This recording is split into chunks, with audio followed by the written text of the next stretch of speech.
Ustaz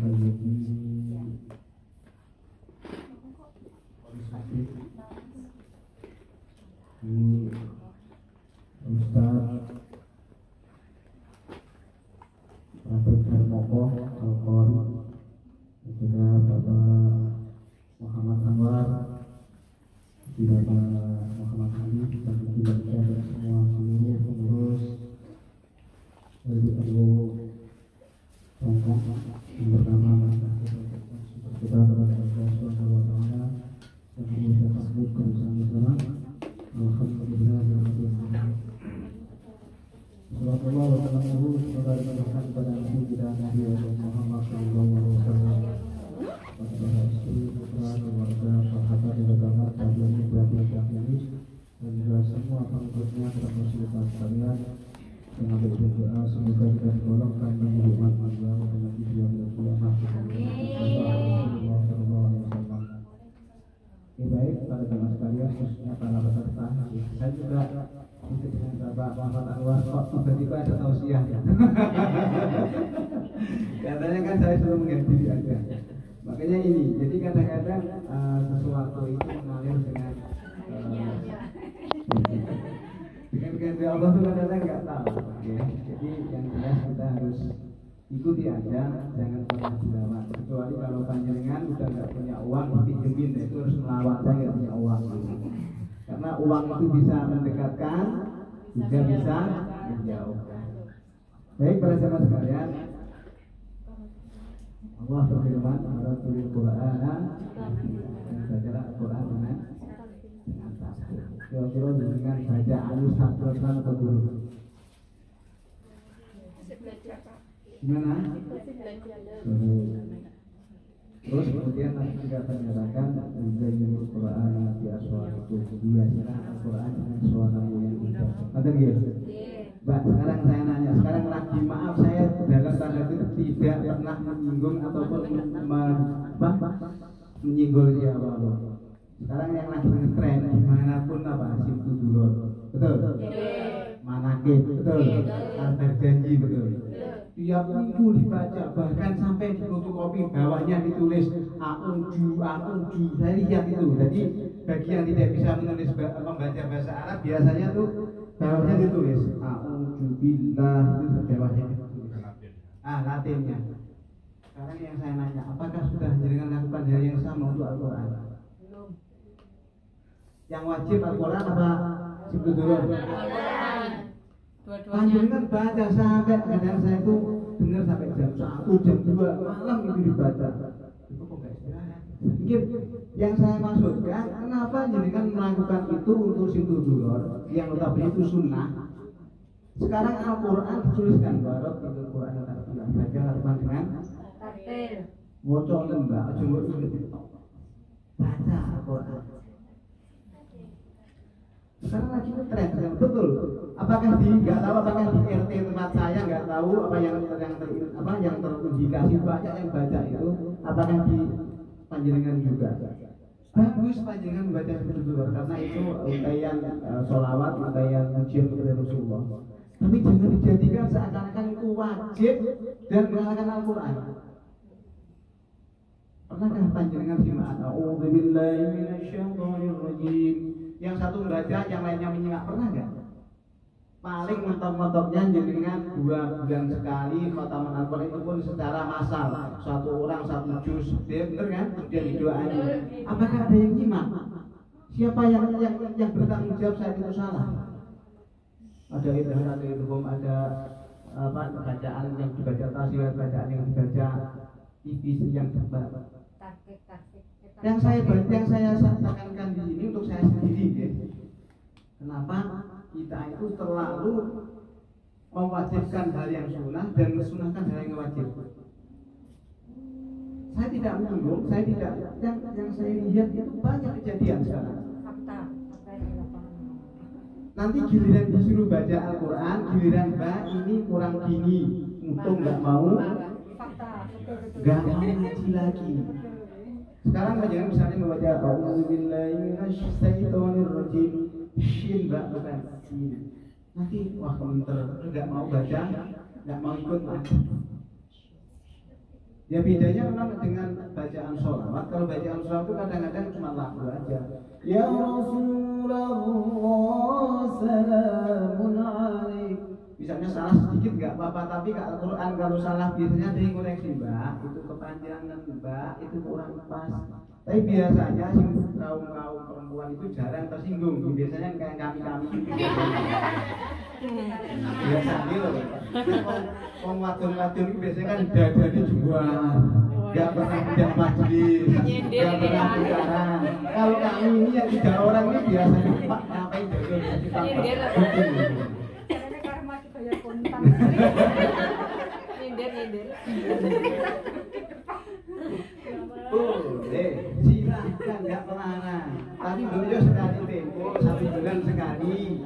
Panjenengan nanti misalnya program majelis ini minggu pertama nanti simaan juz 1, yang satu baca, kemudian yang lain menyimak, kemudian minggu kedua pindah lagi. Jangan cuma situ dulu terus, jangan Albiya Ulami terus, jangan Manaqib terus, jangan itu terus.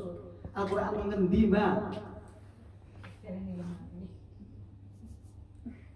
Itu hari ini apa? Ada jangan Allah nangis ibu nangis apa itu? Lagunya betul boleh menangis, tapi pernah nggak panjenengan baca Al-Quran menangis? Pernah Mbak Pergo nggak paham Mbak?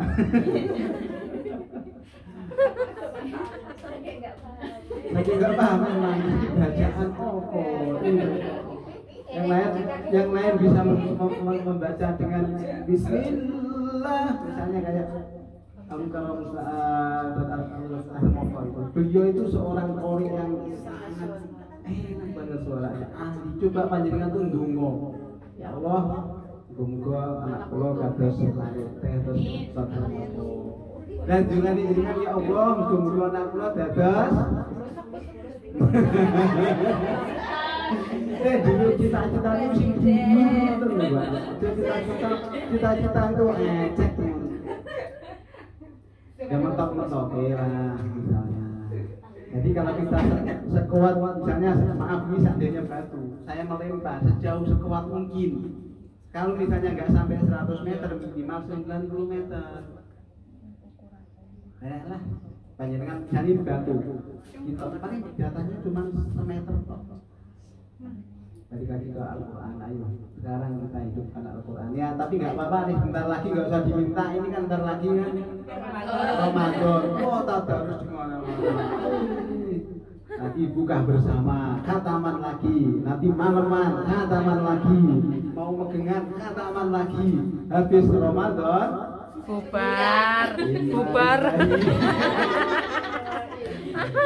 Tali apalane. Saya tuh sering sekali melihat, bukan saya tuh nggak suka, saya tuh suka juga, saya tuh juga suka sholawatan, suka itu, qasidahan suka. Tetapi yo bacaannya Al-Quran di minimal kayak mbak-mbaknya tadi masuk final, nggih. Kalau hadiah itu kan nomor 1, yang nomor 2 Pak.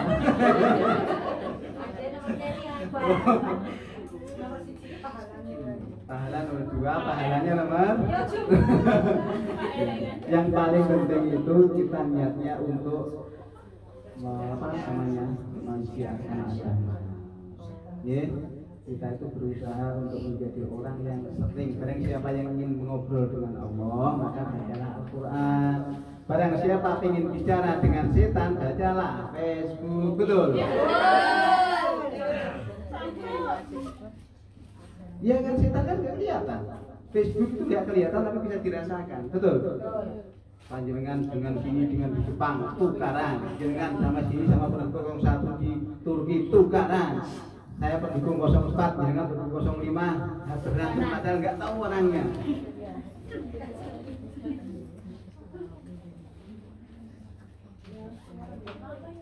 Sing sering baca Al-Quran, sering baca Al-Quran. Kira-kira jenengan kira-kira kamu diperseni baca Al-Quran jenengan itu waktu timing jenengan berapa? Misalnya 24 jam bacaan Al-Quran jenengan berapa menit? Paling ya pas sholat. Kalau itu mau jadi tapi campuran lillahi ta'ala nggih. zuhur, asar, maghrib, isya, terakhir ke campuran lillahi ta'ala. Karena kenapa panjenengan kerja? Tapi minimal lah Mbak, yo jangan kalah dengan sholawat jenengan. Sholawat baik, tapi Al-Qur'an juga dibeneri. Nggih.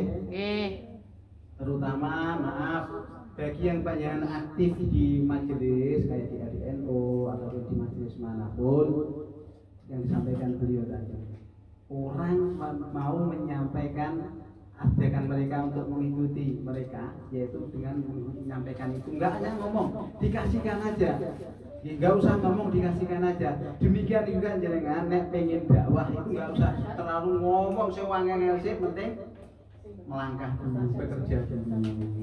Yes, tidak dinafsi, mulai dari jenengan sendiri dulu, dari orang lain mau mengikuti. Gimana panjenengan mau mengajak orang lain kalau panjenengan sendiri tidak membaca Al-Quran? Al-Quran bukan cuma sebatas di MTQ, tetapi juga pengaplikasian di kehidupan sehari. Banyak sekali orang itu sekarang yang maaf ya, orang yang ekonominya itu pas-pasan, tapi dengan berkahnya Al-Quran jadi orang berharga. Kalau panjenengan anaknya pengen jadi dokter, pengen jadi tentara, pengen jadi pegawai negeri, suruh ngapain Al-Quran. Biasanya tesnya gratis. Ada yang sekolah di kuliah di kedokteran gratis. Ada yang kuliah di mana gratis. Tapi dia paling Al-Quran nih, jangan dia paling Facebook. Dan ingat kalau panjenengan buat status itu ada bertanggung jawabannya. Jangan cuma panjenengan oleh nyinggung satu orang nggak apa-apa, jangan. Intinya dijaga jari jempol jenengan. Nek panjenengan memang nggak bisa main HP, HP-nya ditekan daya. Sekarang tuh banyak orang yang gara-gara jempolnya itu hilang silaturahim dengan temannya, dengan tetangganya. Pokoknya balik-balik perkara itu berantem nek boten perkara duit di perkara jempol. Ya, kalau bibir, kalau mulut paling kita dengar. Tetapi jempol itu yang penting ada sinyalnya, baterainya full, HP-nya enggak error terus bisa. Lancar Jaya. Apalagi orang Indonesia tuh orang yang nek bahasa Inggrisnya brok-brok asam. Kita kan sebenarnya. Asam itu kalau buahnya masih banyak, kalau pengen ngambil biasanya di grok-grok kan jatuhnya banyak, iya. semakin sedikit. Nah, sekarang itu banyak orang Indonesia itu kan biasanya kalau suka dengan sesuatu ngikut semua. Misalnya saya atau Mas Ali itu misalnya dipanjang karena suka dengan Mas Ali. Kemudian Mas Ali ini diangkat atau disewa sebuah grup. Kemudian panjang ngikuti semuanya grup itu. Ya, karena kenapa? Suka dengan kita, misalnya ada atlet Megawati kemudian mengikuti itunya semua. Bahkan saat beliau itu keluar unfollow, itulah orang Indonesia. Anehnya orang Indonesia. Seringnya itu pokoknya keroyokan Pak. Pokoknya keroyokan, ya. Nek keroyokan untuk kebaikan boleh. Tapi keroyokan sing sesuatu yang kurang bermanfaat mending jangan. Mending panjenengan ya, nek pas saged ada waktunya. Kan sekarang banyak grup ya, baik di RDNO ataupun yang lain, silahkan diikuti, jangan cuma dibaca tok, tapi diprakteknya ya ikut ngaji. Sekarang yang lebih banyak itu orang yang banyak grupnya, tapi cuma untuk pameran, di screenshot, ya Allah demikian banyak apa buat WhatsApp yang belum saya baca. Ya kan jadi kan niatnya itu pengen grup kuat kan. Pamerin yang itu. Dibaca, coba dibaca terus isinya apa. Oke, baik, mungkin itu yang dapat saya sampaikan. Sekali lagi saya tidak menyinggung siapapun. Apabila itu menyinggung panjenengan saya mohon maaf, semuanya saja. Oke, demikian. Assalamualaikum warahmatullahi wabarakatuh. Waalaikumsalam warahmatullahi wabarakatuh. Baik, kepada jemaah sekalian, untuk berikutnya adalah pengumuman ya. Pengumuman juara NPQ yang diadakan.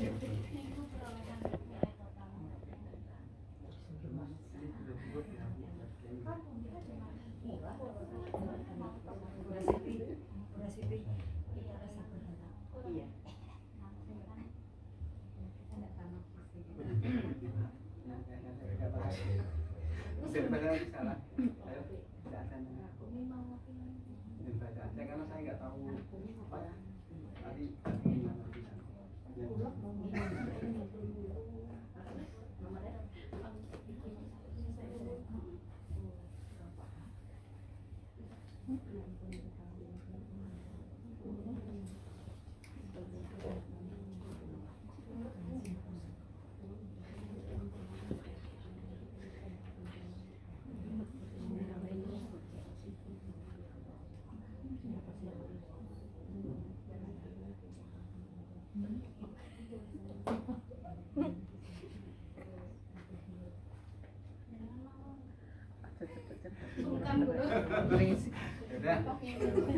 Baik.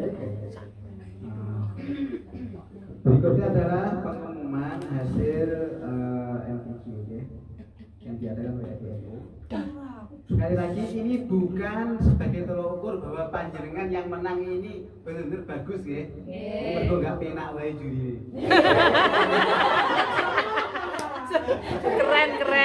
Keren Pak. Pokoknya gaya bahasa halus. Nanti dari Pak.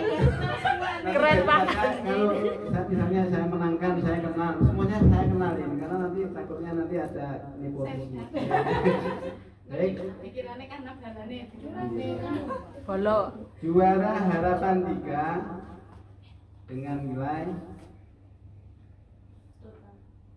232 atas nama Mbak Nur Hamimah. Mana orangnya? Oh, panjangan. Kemudian juara harapan 2 ini selisihnya 2 digit yaitu 234 atas nama Mbak Rasuti. Ini mana? Oh iya. Alhamdulillah. Kemudian juara harapan 1 ini dengan nilai 241 atas nama Mbak Orol Hayatul Jannah. Berikutnya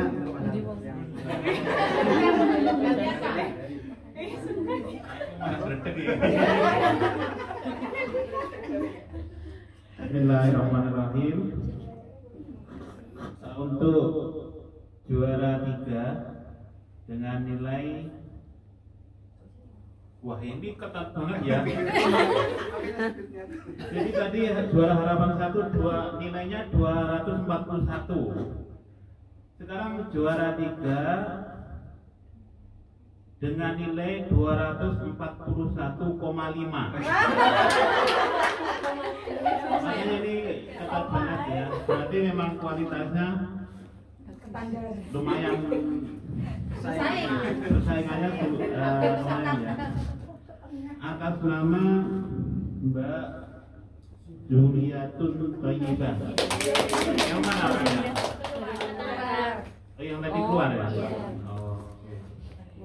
Kemudian juara 2 ini juga nilainya cukup kompetitif ya, dengan nilai 250,5.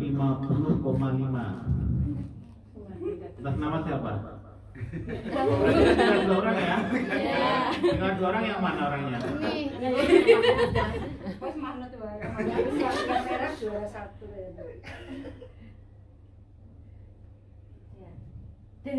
Atas nama Mbak Mahmudah. Berarti juara 1 dengan nilai 263 atas nama Mbak Nur Khalifah. Selamat ya, semoga bermanfaat dan bisa menerapkan ilmunya ke teman-temannya di masjid. Mungkin itu saja, monggo. baik, para sekalian. Oke, pesennya nek pas lumrah jangan grogi. Grogi itu menghilang hilangkan konsentrasi, ya. Terus nafasnya biasanya nek grogi itu. Baik, sekali lagi, jadi dilenduri apabila khususnya saya sendiri apabila ada yang berkenan mohon maaf. Terus akhir, assalamualaikum warahmatullahi wabarakatuh. Waalaikumsalam warahmatullahi wabarakatuh.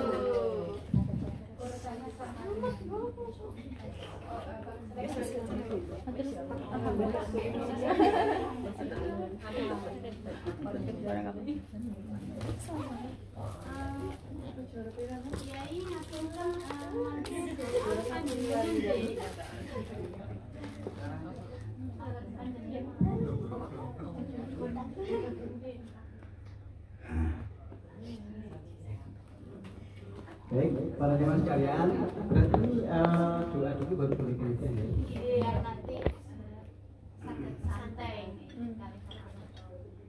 Oke, baik. Minta sebelum saya akhiri dan berdoa ya. Baik, ini ada hadiah Fatihah untuk ya apa? Semoga diampuni dosanya, diterima amal baiknya dan diberikan surga Allah. Dan keluarganya yang ditinggalkan diberikan saudara. Iya tombok. Kemudian minta hadiah Fatihah untuk pengajar qiraat. Jam. HP-nya jam. Minta doanya untuk Kak Badia. Beliau adalah orang almarhum. Beliau orang yang maaf hidupnya di Hongkong itu cuma di jamaah dan dengan Al-Quran. Saya yakin beliau sekarang kita panggil dengan doa itu orangnya pasti sembuh ya. Dan saya dulu ingat dulu beliau pernah minta saya, ayo Pak, panjenengan yang sorry, saya yang apa namanya sari tilawah. Dan cuma sekali tok di KI, habis itu saya ketemu lagi. Tahu beliau pulang dan pulang selamat. Semoga ayo kita buktikan kepada beliau bahwa kita di sini masih mau membaca Al-Quran, betul ya?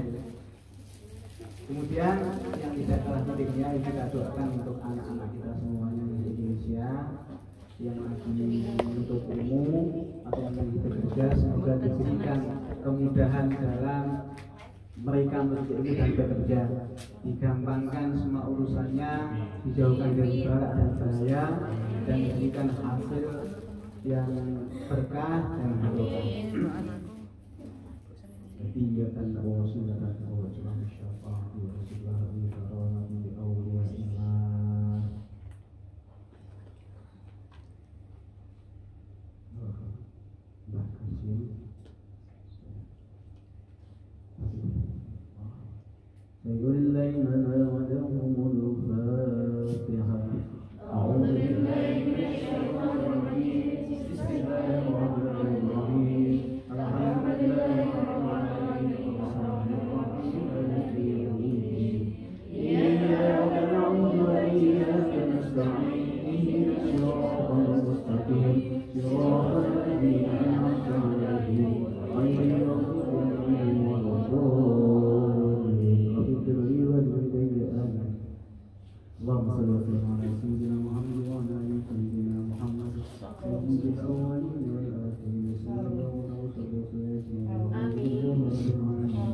ربنا لا علم لنا إلا ما علمتنا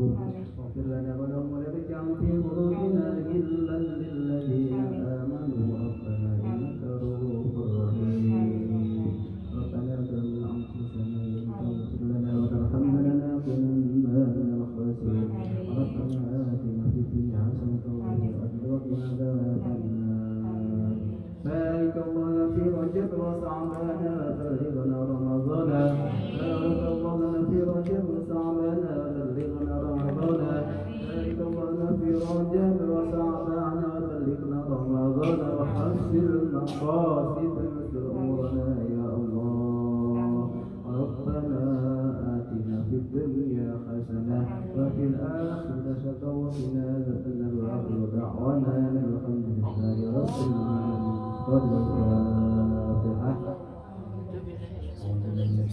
بسم الله الرحمن الرحيم الحمد لله رب العالمين الرحمن الرحيم مالك يوم الدين إياك نعبد وإياك نستعين اهدنا الصراط المستقيم صراط الذين أنعمت عليهم غير المغضوب عليهم ولا الضالين. السلام عليكم ورحمة الله وبركاته. Waalaikumsalam warahmatullahi wabarakatuh.